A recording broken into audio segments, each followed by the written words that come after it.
রাষ্ট্রবিজ্ঞানে masters final পরীক্ষার জন্য যারা প্রস্তুতি নিচ্ছেন তাদের জন্য আজকের এই আলোচনা। আমরা পরীক্ষার জন্য সবচেয়ে জরুরি কিছু রাজনৈতিক তত্ত্ব আর ধারণা নিয়ে কথা বলবো, একদম সহজ করে, যাতে পুরো বিষয়টাই পরিষ্কার হয়ে যায়। চলুন শুরু করা যাক। আচ্ছা, তাহলে দেখে নেওয়া যাক আমরা ঠিক কি কি বিষয় নিয়ে কথা বলতে যাচ্ছি। প্রথমে আমরা কিছু প্রধান রাজনৈতিক তত্ত্ব মানে সমাজতন্ত্র আর মার্ক্সবাদ নিয়ে আলোচনা করব। এরপর দেখব গণতন্ত্রের বিভিন্ন ধারণা, আর সবশেষে বার্ট্রান্ড রাসেল ধর্ম নিয়ে কি ভেবেছিলেন সেটা জেনে মূল বিষয়গুলো একবার ঝালিয়ে নেব। তো একদম মূল আলোচনায় যাওয়ার আগে আমাদের কিছু বেসিক রাজনৈতিক তত্ত্ব কিন্তু বুঝতেই হবে। আর সেজন্য চলুন শুরু করি সমাজতন্ত্র আর মার্ক্সবাদ দিয়ে, কারণ সত্যি বলতে আধুনিক রাষ্ট্রচিন্তার একেবারে গোড়াতেই কিন্তু এই ধারণাগুলো রয়েছে। সমাজতন্ত্রের কথা উঠলেই কিন্তু দুটো ভাগ চলে আসে। প্রথমটা হলো এই যে বৈজ্ঞানিক সমাজতন্ত্র। দেখুন, এর মূল ভিত্তিটাই হলো ইতিহাস আর অর্থনীতির একটা বাস্তব বিশ্লেষণ। মানে এটা শুধুমাত্র ভালো ভালো কথার বা আদর্শের ওপর দাঁড়িয়ে নেই, বরং সমাজ আসলে কিভাবে চলে সেটার একটা সায়েন্টিফিক ব্যাখ্যা দেওয়ার চেষ্টা করে। আর ঠিক এর উল্টো দিকেই আছে কাল্পনিক সমাজতন্ত্র।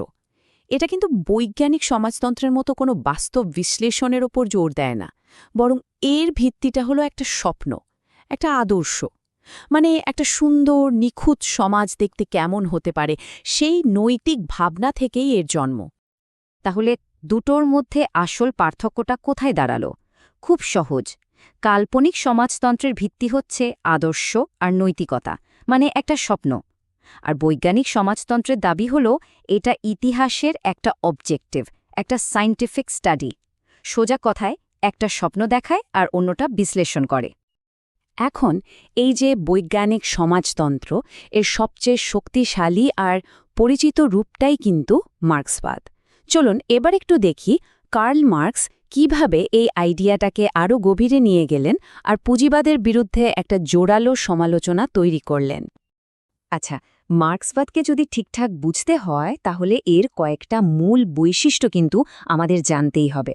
এগুলোকে বলা যেতে পারে মার্ক্সবাদী তত্ত্বের পিলার বা ভিত্তি। এগুলো ছাড়া এর পুরো বিশ্লেষণটাই আসলে অসম্পূর্ণ থেকে যাবে। আর মার্ক্সবাদীর একদম কেন্দ্রে, মানে হার্টের জায়গায় রয়েছে উদ্বৃত্ত মূল্যতত্ত্ব বা সারপ্লাস ভ্যালু থিওরি। পুঁজিবাদী সিস্টেমের শোষণটা ঠিক কিভাবে হয় সেটা বোঝার জন্য এই কনসেপ্টটা জানাটা মাস্ট। বলা যায় মার্ক্সের পুঁজিবাদের সমালোচনার পুরো বিল্ডিংটাই এই তত্ত্বের ওপর দাঁড়িয়ে আছে। একটা জিনিস খেয়াল করুন, অর্থনৈতিক ব্যবস্থা আর রাজনৈতিক ব্যবস্থা কিন্তু একদম আলাদা কিছু না। সমাজতন্ত্র বা পুঁজিবাদের মতো আইডিয়াগুলো সরাসরি ঠিক করে দেয় যে একটা দেশ কিভাবে চলবে বা শাসন করা হবে। তো চলুন এবার একটু শাসনের দিকে নজর দেয়া যাক আর গণতন্ত্রের ধারণাগুলো বোঝার চেষ্টা করা যাক। গণতন্ত্রের তো অনেক রকম ফের আছে, তাই না? এর মধ্যে সবচেয়ে পরিচিত আর প্রভাবশালী হল উদারনৈতিক গণতন্ত্র বা লিবারেল ডেমোক্রেসি। আজকের দুনিয়ার বেশিরভাগ আধুনিক রাষ্ট্রের সিস্টেমটাই কিন্তু এই মডেলের ওপর ভিত্তি করে তৈরি। তো প্রশ্ন হল, এই উদারনৈতিক গণতন্ত্র জিনিসটা ঠিক কী? একে ঠিকমতো বুঝতে হলে আমাদের এই চারটা প্রধান বৈশিষ্ট্যকে একটু আলাদা করে দেখতে হবে। দেখুন, এই চারটা পিলার কিন্তু একসাথেই কাজ করে। একদিকে জনগণ ভোটের মাধ্যমে সরকার তৈরি করছে, আবার অন্যদিকে সেই সরকারের ক্ষমতা কিন্তু চাইলেই যা খুশি তাই করতে পারে না। ব্যক্তির মৌলিক অধিকার আর আইনের শাসন দিয়ে সেটাকে সীমাবদ্ধ রাখা হয়। আর এভাবেই একটা বহুত্ববাদী, একটা মুক্ত সমাজ তৈরি হয়। উদারনৈতিক গণতন্ত্রে সাধারণত কি হয়? আমরা আমাদের প্রতিনিধি নির্বাচন করি, তাই তো? কিন্তু গণভোট বা রেফারেন্ডাম হল এমন একটা ব্যবস্থা যেখানে সরাসরি জনগণের মতামত নেওয়া হয়। মানে এটা হলো ডিরেক্ট ডেমোক্রেসির একটা উদাহরণ, যেখানে কোনো একটা বড়সড় বিষয়ে নাগরিকরাই ফাইনাল ডিসিশনটা নেয়। আচ্ছা, রাজনীতি আর অর্থনীতির বাইরেও কিন্তু আরও একটা বড় শক্তি আছে যেটা আমাদের সমাজকে গভীরভাবে প্রভাবিত করে, আর সেটা হলো ধর্ম। চলুন এবার একটু অন্যদিকে যাই। একজন বিখ্যাত দার্শনিকের চোখে ধর্মকে দেখার চেষ্টা করি, আর তিনি হলেন বার্ট্রান্ড রাসেল। ধর্ম নিয়ে বার্ট্রান্ড রাসেলের চিন্তাভাবনা কিন্তু বেশ ইন্টারেস্টিং আর একটু জটিল। মানে তিনি একদিকে যেমন ধর্মের কড়া সমালোচক ছিলেন, আবার অন্যদিকে এর কিছু ভালো দিকের প্রশংসাও কিন্তু করেছেন। চলুন তার যুক্তির মূল পয়েন্টগুলো একটু দেখি।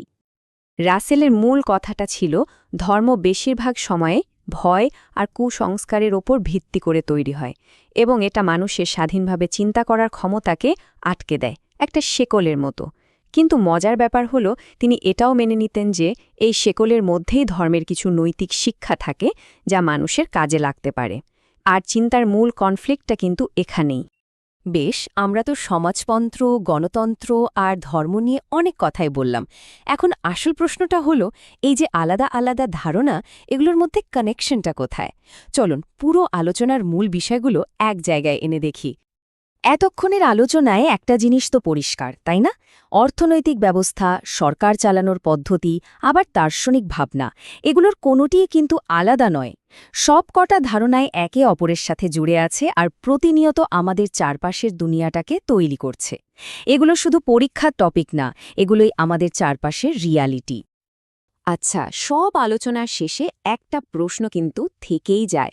এই যে এত বছরের পুরনো তত্ত্বগুলো, সেটা মার্কসের উদ্বৃত্তমূল্য হোক বা উদারনৈতিক গণতন্ত্রের ধারণাই হোক, এগুলো আজকের দিনে আমাদের স্বাধীনতা, সমতা আর ন্যায় বিচারের লড়াইকে ঠিক কতটা প্রভাবিত করছে? এই উত্তরটা খুঁজে বের করা হয়তো পরীক্ষার থেকে